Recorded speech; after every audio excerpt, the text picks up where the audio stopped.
Do you also end up burning the board every time you try to replace a Type-C charging port? In this video, I'll walk you through how to replace a Type-C charging port step by step. Before replacing the port, use high temperature tape to protect the desoldering tool. In the next video, I'll show you how to safely replace the desoldering tool.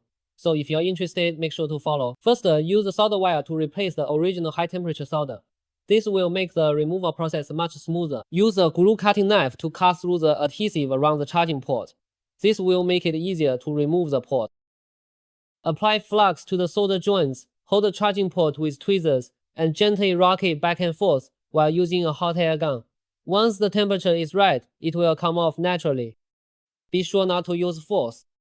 Apply flux to the solder joints again to make it easier to remove the old solder.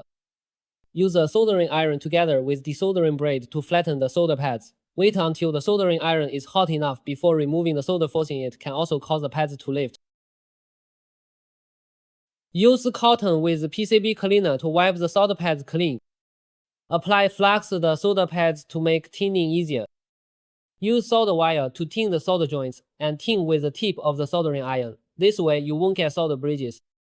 Place a brand new charging port into the alignment holes, apply flux to the solder pads, and also put a moderate amount on the plastic parts.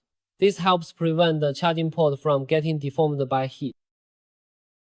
Gently press the charging port with the tip of the tweezers, and use a hot air gun to melt the solder.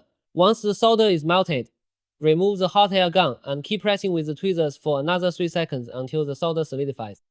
Then, use solder wire to secure the 4 corners of the charging port.